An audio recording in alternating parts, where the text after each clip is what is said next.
Hello, my beautiful lady gardens. Put the kettle on, grab a seat and settle in. This is High Tea with Lady V.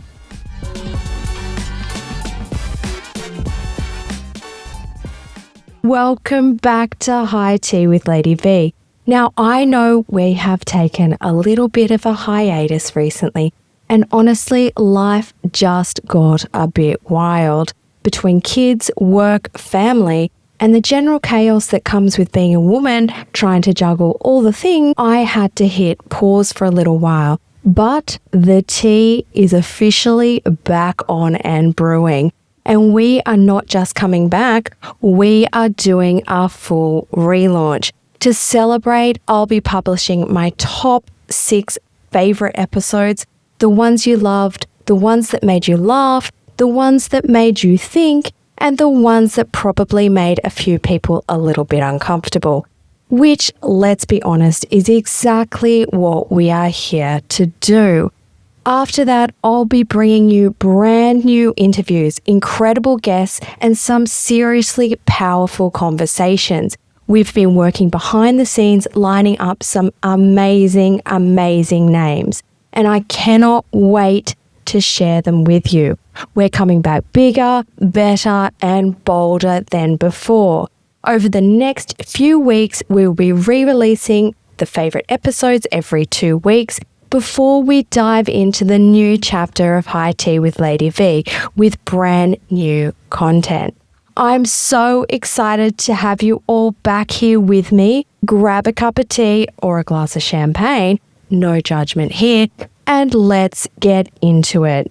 So ladies, kicking things off, we are starting right back at the beginning with one of my favorite episodes, episode number 101 in Lady Garden Horticulture, Growing Up with a Vagina, a rant about the medical system, and a rant about men. You're welcome.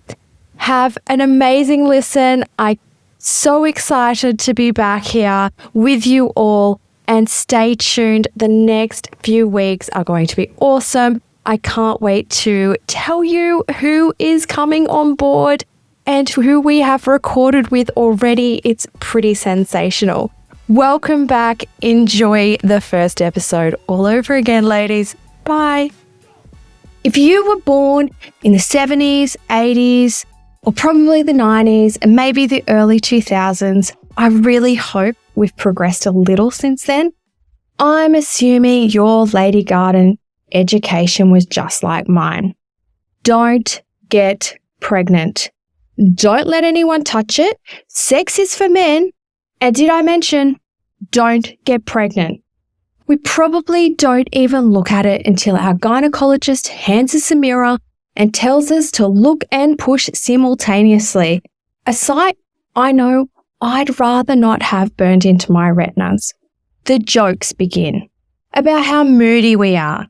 Our families start to quietly whisper, "She's on her period." And this second part really pisses me off, especially as a perimenopausal woman in her 40s navigating hormones all over again. We get our period and all of a sudden our emotions can be boiled down to that time of month. We no longer feel that they have any validity whatsoever, and everyone reins in on the period parade. Somehow, overnight, our emotions are no longer ours. They now belong to our period. Lady Garden holders, we are here. Drum roll, please. Get ready for your 101 course in horticulture. We are going to prune the hedges and celebrate the launch of High Tea with Lady V. And you guessed it, we're talking about my favorite topics, vaginas and hormones. And I know you're just as psyched as I am. It's as if my whole body is going to explode right now. And I am super dressed for this occasion. Sweatpants and a t-shirt. Fuck, do I love podcasting. And who wants to be wearing tight-fitting clothes around their waistlines at this time of month or time of life? I was just talking to a friend and she suggested there needs to be some peri pants, pants for menopause, like in pregnancy, but just not like sweatpants, nice pants that are comfortable. muffin top friendly. If anyone knows of any, please drop the name in the comment section below. But I digress. I assume you're all 6 weeks deep into Fun Fanny Fact Friday. And if you're not, log into the socials, High Tea with Lady V on Instagram, High Tea with Lady V podcast on Facebook, or join the Facebook group High Tea with Lady V. You can also catch us on TikTok and Twitter. I still can't call it X. Jump on there and educate yourself. It will 100% get you up to speed, or at least you'll have a good laugh. So, who the F am I, and why am I talking to you about vaginas? Well, for 42 years, I've been tackling the ups and downs of having one, and then the highs and lows of freaking hormones. But this doesn't make me special. No, this makes me a lady, and half the population are one. I'm a registered nurse specialising in cosmetics and anti-aging, but I hate the freaking word anti-aging, so let's call it aging better or aging well. My work isn't just skin and aesthetics, it's women. And listening to women's stories in my clinic and researching and connecting them with other women's experiences and specialists, that I realised we needed to create a space bigger than within the walls of one room, where we talk about the things that no one else talks about. We're talking no filters, no fluff, no apologies. We are going to be talking about our lady bits and what it's really like to age. And I also have a personal purpose to this too. It's my driving why. My mum has dementia, and at 75, she is living in a home. I carry one of the APO4 genes, which means I have a higher risk of going down the same path. Losing a parent is heartbreaking, but losing a parent to dementia, it is freaking soul destroying. So I have been on a mission, deep diving into learning everything I could about aging and wellness and aging well as a woman. We are talking brain health, hormones, wellness, new science and research, other women's stories of triumph and despair. I am deep in the trenches, and what I have learned is nothing short of fascinating. And sometimes it's actually really freaking disappointing, and it needs to be shared because there are some amazing breakthroughs happening in this space, and we all deserve to know about them. So why vaginas? Why hormones? And why am I so obsessed? For the past 42 years, like many of us vagina owners, we have been learning what it means to have one. And over the time, I've realized I haven't really been told much. How to navigate it, how to use it, what it's made up of, what it actually does beyond birth a child, the list of ailments one can acquire when they own one, and why. We probably don't even look at it until our gynecologist hands us a mirror and tells us to look and push simultaneously, a sight I know I'd rather not have burned into my retinas. And whilst we're navigating our vaginas, alongside them we are navigating our hormones too. And isn't that a freaking roller coaster that sometimes we prefer not to be on? But before I delve into the anatomy of vaginas and the freaking hassle of hormones, I'm going to ask you to think about what you were taught at school in those pivotal and formative years and what it meant to have a vagina, anatomically, medically, and emotionally.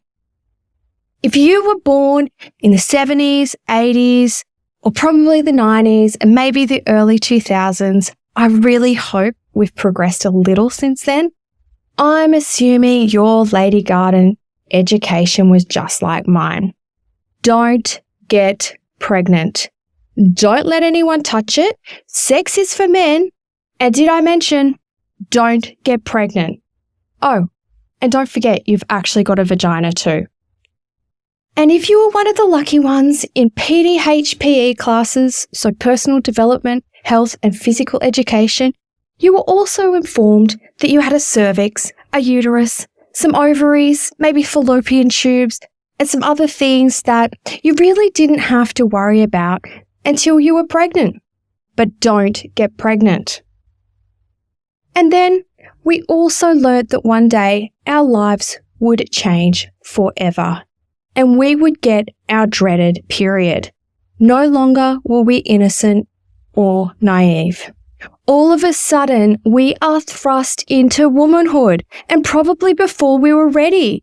At 12, 13, 14, 15, 16, what the F did womanhood really mean? As any 12-year-old from the 70s and 80s would remember, the general consensus on this transition was we would get our period. We would bleed for 5 days or so, but don't be alarmed. You're not going to die. And this will happen every 28 days or so until they stop. When you're like so old, like 40 or 50 or something, and you're probably washed up by then, and then you can't get pregnant. And as if you would be even having sex at that age. Oh my God, old people sex, gross. So that pretty much sums up the total education that we received in the 80s. And bless the 80s. I wish it was that simple. And then we were sent on our merry way to navigate tampons and everything else in between on our own. This transition was not celebrated, more frowned upon. Oh, she's already there? Educated and talked about? Oh no, you got the memo above. That's all you needed to know, right? And if that's not enough that we are confused, embarrassed, and some of us ashamed of these unspeakable periods and the changes happening in our bodies, the jokes begin about how moody we are. Our families start to quietly whisper, she's on her period. And this second part really pisses me off, especially as a perimenopausal woman in her 40s, navigating hormones all the over again. We get our period and all of a sudden, our emotions can be boiled down to that time of month. We no longer feel that they have any validity whatsoever, and everyone reins in on the period parade. Somehow, overnight, our emotions are no longer ours. They now belong to our period, and for the next 30 or 40 so years, we go on not really knowing much about our lady gardens, our cycles, our bodies. We just learn along the way of what's normal, what's not normal, and what it's like to become a lady. So this is why, my lady garden friends, we need to talk about our vaginas, our vulvas, our genitourinary system, and work out what the they actually do and why it's important to understand these parts of the anatomy, not only anatomically, but functionally and mentally. We, my ladies, are going to get pussy educated. But first, I would love to read you a passage from the book Pussy, a Reclamation by Regina Thomas Hewer. I want you all to really absorb and ponder the message in this passage for just a moment and reflect on it. Regina writes, the solution for the epidemic of powerlessness among women, which neither great success nor higher education is able to solve, is simple. Just reconnect a lady to her pussy. It's the source of each woman's connection to her own life force, her voice, her sense of internal power. When a woman connects to her pussy, she's actually turning on her life force and connecting to her divinity. So let's break this down. There is an epidemic of powerlessness among women. It's not solved by achieving higher education, nor is it found in women's success. Women are lost. Who can relate to this? Regina suggests to solve this, we must reconnect women to themselves, to their anatomical differences in the world, their ability to create, their femininity as power. We need to regain the meaning of owning a pussy and celebrate it. It's a life force, a power, which gives us a voice. Think hard about the words and advice that were given to us as young girls and as young women. Were we ever educated on how to navigate the transition between girl and young lady? Were we ever told that now you're of age, you are now to be viewed as a prerogative object and no longer a girl? The transition from girl to very young woman is fraught with danger. And I beg you to ask yourself this question. Is this why many teenage girls become introverted, shy, and unhappy during these formative years? Is it because they are unable to navigate the changes and expectations placed upon them? The wandering eyes, the leering looks, and the struggle to form a new identity as a woman and no longer a girl. No, we were just told not to get pregnant. And the message we got as a young woman probably indicated that that would be our fault too. You're too provocative. You're too beautiful. You're too nice. You're wearing something too revealing. The transition from child to lady is never discussed.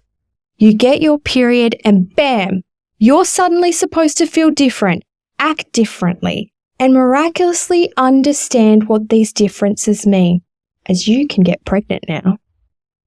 But in reality, many of us still wanted to run around naked with our siblings, wrestle with our brothers and cousins, play make-believe with our dolls, and cuddle with our dads and read books. But the message was clear. You're not supposed to do that anymore. Don't act silly around boys. Become more ladylike. What did that even mean? We were no longer privileged to the immaturity and freedom of our pre-period selves. And that 12-year-old girl starts to die.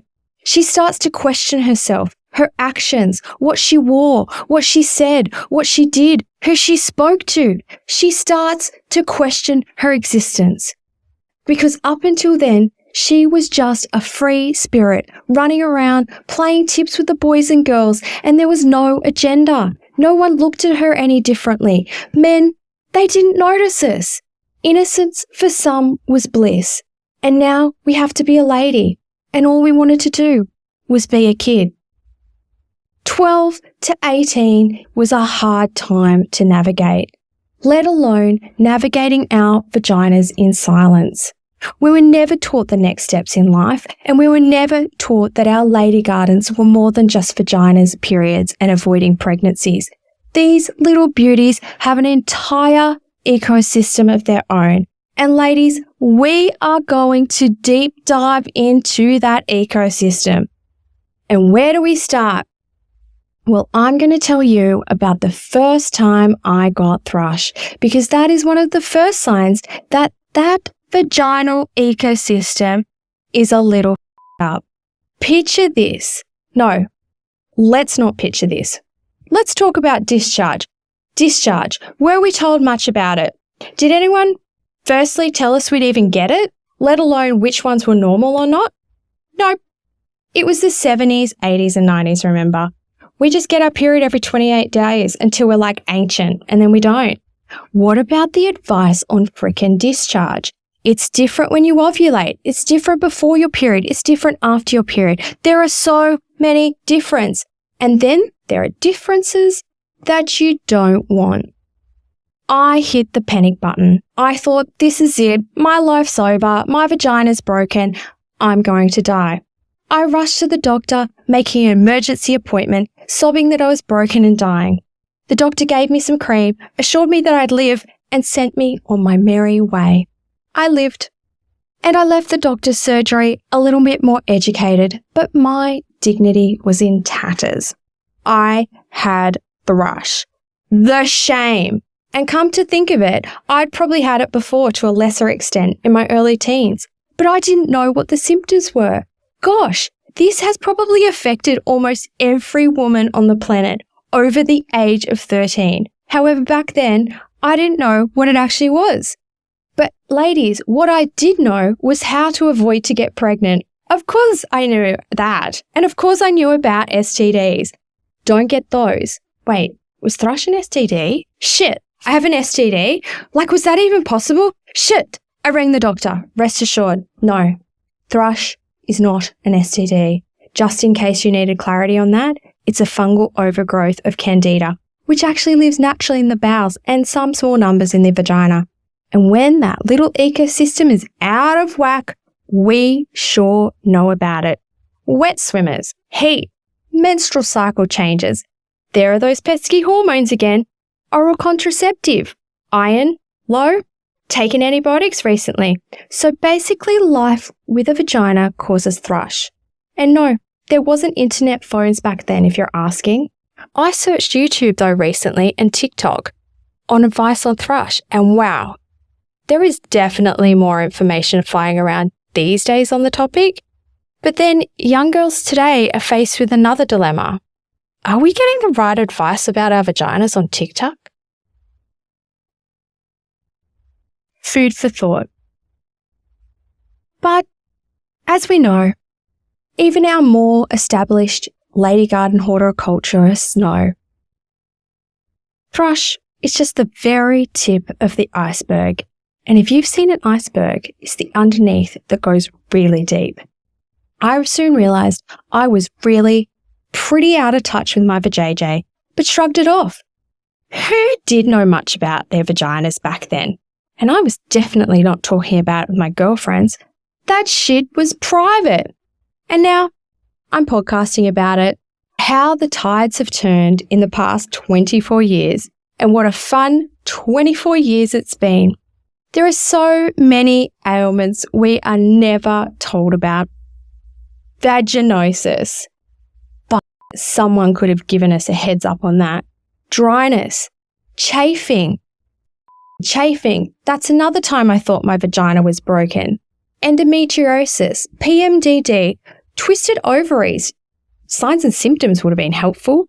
How to frickin' use a tampon would have been nice. The anatomy. What the is the vulva? Isn't it all the vagina? Nope, ladies, it's not. Hormones. Wait, we don't just have estrogen?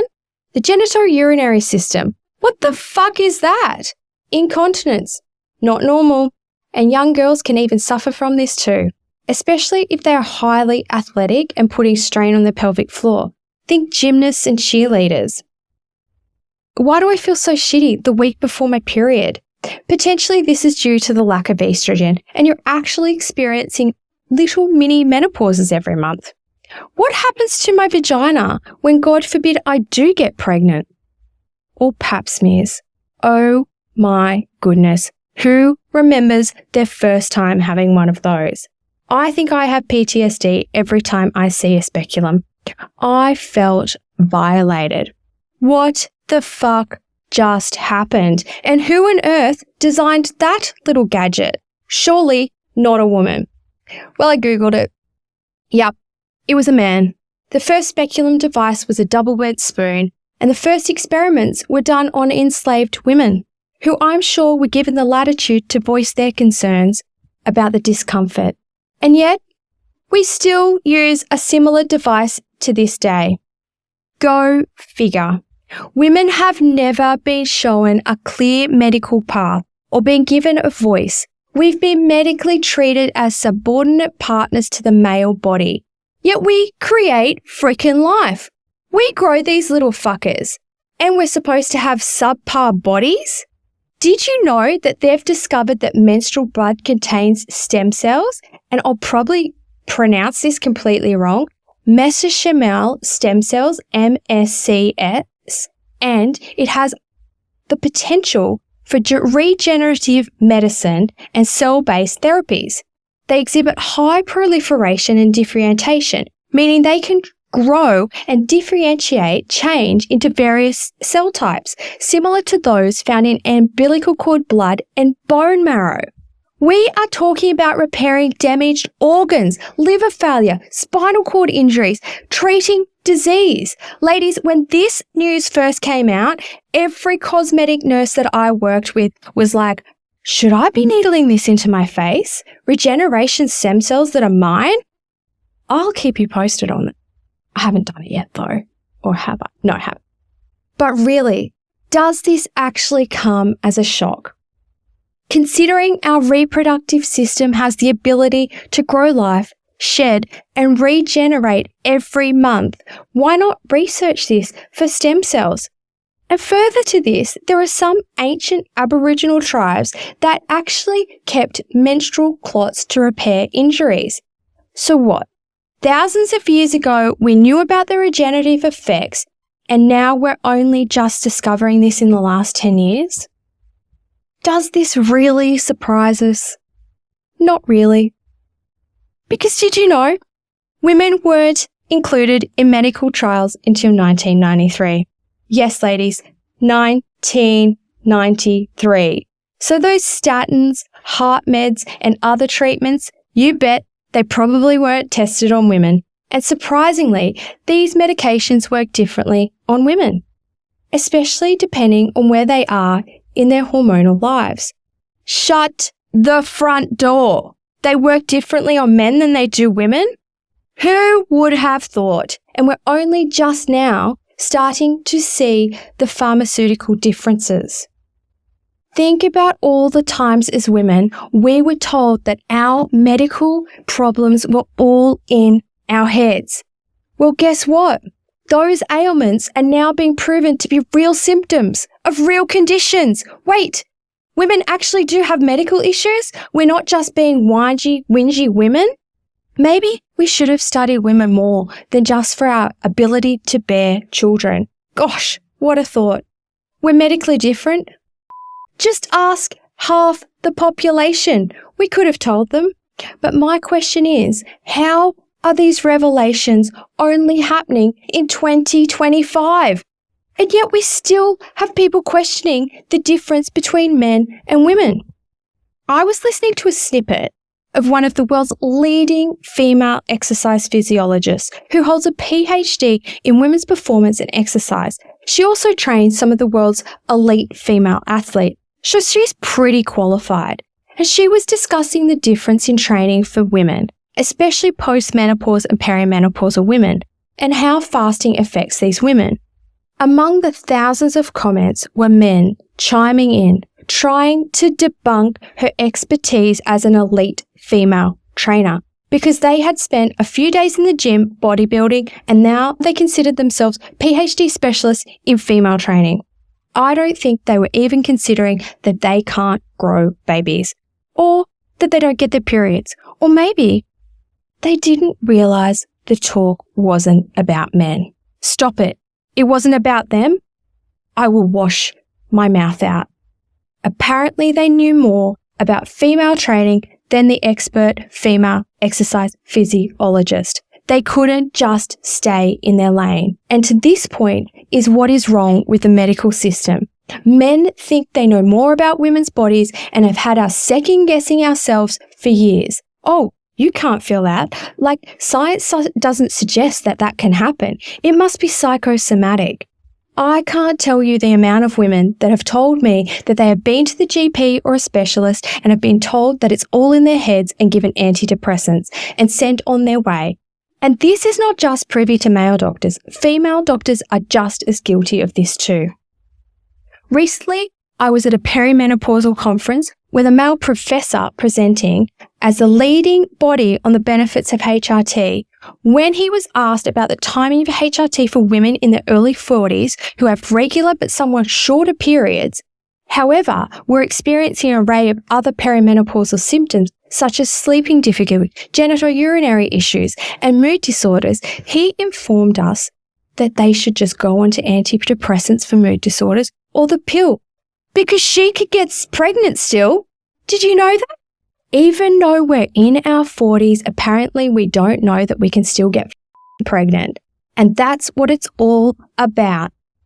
And then I spoke to the leading female doctor in this area from the US, and she angrily replied, most of the hormones used in the pill are synthetic, which have a chemical structure that may be similar but not exactly the same as the hormones produced by the body, and they're utilized in the body differently. While most HRT hormones are bioidentical, which stimulates the same hormone response that we actually produce. So it has an identical chemical structure to the naturally occurring hormones that are produced in our bodies. Also, when the pill is given to a woman later in life, it is likely to cause issues with her calcium levels. Think osteoporosis. We'll touch on this later. She then noted that the dosage of estrogen in the pill was far greater than HRT. So I'm repeating that. The dosage in the pill of estrogen is far greater than that in HRT. and it was more likely that these women would benefit from low dose of bioidentical estrogen than going on the pill and receiving high dose estrogen. She would also benefit, if she had a uterus, of going on to progesterone. But the male professor is still talking about pregnancy because apparently in our 40s, we are still unable to navigate not getting pregnant ourselves. What if my husband's had a vasectomy? Maybe I'm a lesbian. Maybe I'm on an IUD. Maybe I hate sex. What the response was that from him? Really? The only thing a woman has to consider is reproduction? Maybe she just wants her estrogen and progesterone levels to be like they were when she was younger, so she doesn't feel like screaming at her family all the time. Or she wants to stop crying every 2 seconds. Or maybe she doesn't want to feel so tired and run down. Or maybe she's fucking over the fact that she has reoccurring shoulder or sore joints. Or she wants to remember where she put the freaking keys. Nope, it's still about freaking pregnancy. But I don't want this to be a platform to bash the inadequacies of doctors, many of whom haven't received adequate training on the female transition because it hasn't been a priority in medical education. They really are overworked and they're trying their best to keep up with an ever-changing medical system. But this does not mean that as women, it's acceptable for our voices not to be heard, nor is it acceptable for our ailments to be left untreated and for our health to be disregarded. So, my dear lady gardeners, this is why we must educate ourselves on what our vajayjays are capable of and how strong they can be. Let's reclaim the word pussy as a symbol of strength. We all know that growing a set of balls won't give you any power. That is every man's Achilles. Let's not grow them. Let's grow our knowledge on the female body and womanhood so we can make informed decisions about our health. And why do we need to be educated? Because half the time, the medical system isn't adequately informed about female hormones and vaginas. Their response is often, here's a script for antidepressants, or here's a pill for high cholesterol, because they've been trained to treat the problems, not the causes. And for many of the medical cohort, they don't even know what the causes are. So let's take this journey together as we delve into the wild and valiant world of having a vagina. They are vivacious, valiant, vibrant, vigorous, versatile, vulnerable, virtuous, vivid, and victorious. Knowledge is power, power is wisdom, and a wise vagina is an informed vagina. Together, we are changing the narrative around having a vagina. They're not just victorious, vibrant, volatile, but they are also valiant. I'm Lady Garden, pussy, fluffy, hoo-ha proud. And if you have a vagina, own it. And if you're listening all the way to the end of this podcast, you should be pussy freaking proud too. My goal is to bring a voice to the owners of vaginas and bridge the gap between scientific and medical language and put it into terms that we can all understand. I know that scientific language can be overwhelming, with tons of information and numbers being thrown around, and it often comes with many inconsistencies. I'm here to condense it, make it easier to grasp, and provide you with links to further research if you wish to delve deeper into these topics that we discuss on the podcast. Here's a little teaser for our next podcast dropping Friday, and it's all about vaginas, ladies. Enjoy. We are going to start from the beginning. JJs, the hoo-ha, the fluffy, the vajayjay, the lady garden, the peach, the flower, the honey pot, the cupcake, the kitty, the muff, the pink palace, the taco, the fanny, the foo-foo, the coochie, the beaver, the vault, the pussy. I don't think a man's penis has as many nicknames. No wonder we're so freaking confused. We don't even know what to call it. We'll talk about the vagina. Until next time, my beautiful vaginas, water those lady gardens because they are worth it. Please note that this podcast is for entertainment purposes and informational purposes only. The content shared is not intended as medical advice, diagnosis, or treatment. Always consult a qualified healthcare provider for any medical concerns or before making any health-related decisions. The views and opinions expressed on this podcast are those of the host and guests, and it does not represent those of any medical organisation or institution.